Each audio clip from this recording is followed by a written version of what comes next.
तो अक्सर किसान भाई पूछता है कि मैं अगर इस ट्रैक्टर को कल्टीवेटर में चलाना चाहूँ तो कौन से स्पीड में और कौन से आरपीएम में चलाऊँ, अगर मैं रोटावेटर चलाना चाहूँ तो कौन से स्पीड में कौन से गियर में इस ट्रैक्टर को मैं चलाऊँ। तो बहुत सारे प्रश्न पूछते हैं, तो आपको जवाब देने में मुश्किल होता है। अभी नहीं होगा, क्योंकि पावर ट्रैक ट्रैक्टर के अंदर हम एक स्पेशल एप्लीकेशन सिलेक्शन चार्ट दे रहे हैं, जिसकी वजह से किसान के हर सवाल का जवाब आप झटपट और सही तरीके से दे सकते हो। आइए अभी मैं इस स्पीड सिलेक्शन चार्ट नज़दीक से देख के और इसकी जानकारी मैं देना चाहूँगा। देखिएगा, ये है स्पीड सिलेक्शन चार्ट या एप्लीकेशन सिलेक्शन चार्ट जो हम बोलते हैं। पावर ट्रैक ट्रैक्टरों में ये देना चालू कर दिया हमने।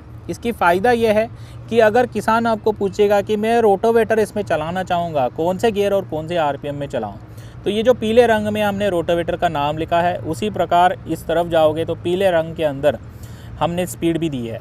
L1 और L2 के अंदर आप 1700 इंजन आरपीएम या 1800 इंजन आरपीएम में चलाओगे तो रोटावेटर कम लागत में ज़्यादा काम करेगा। इसका मतलब कि जो मिट्टी है वो बहुत अच्छी तरह बुरबुरे काम करेगा। अगर किसान पूछेगा मैं प्लाऊ चलाऊं, एमबी प्लाऊ, तो कौन से स्पीड में चलाऊं, तो आप L3 में चला सकते हो 1500 से 1600 के आरपीएम के बीच में। ऐसा नहीं है कि जब एमबी प्लाऊ बोल रहे हैं L3 है तो L3 में ही चलाना है, आप L4 भी ट्राई कर सकते हो। हाँ, अगर मिट्टी, यहाँ लिखा हुआ भी है मिट्टी में नमी ज़्यादा है, हाँ मिट्टी हल्का है, तो L4 में भी चल जाएगा। अगर कस्टमर पूछ रहा है कल्टीवेटर, हैरो या लेवलर किस में चलाओ, तो आप बोल सकते हो 1700 से 1800 के आरपीएम के बीच L4 या H1 के अंदर आप चला सकते हो। वैसे ही हॉलेज या ट्रॉली चलाना चाहोगे तो आप देखिए इसके अंदर H3 और H4 टॉप स्पीड के अंदर 1600 से 1800 आरपीएम के बीच में आप चला सकते हो। इसका बोलने का मतलब ये है कि इस जो रिकमेंडेड स्पीड, गियर स्पीड और आरपीएम में चलाओगे तो कम लागत के अंदर ज़्यादा आउटपुट आपको प्राप्त होती है। और यहाँ लिखा भी हुआ है कि ये जो स्पीड सिलेक्शन जो बताया जा रहा है ये रिकमेंडेड स्पीड है आइडियल कंडीशन के अंदर।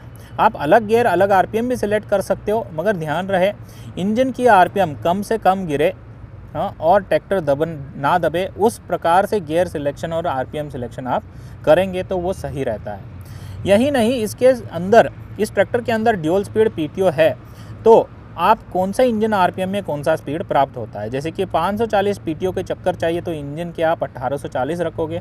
उसी प्रकार ये पीटीओ के अंदर 1000 पीटीओ के चक्कर चाहिए तो 2150 आप रखोगे।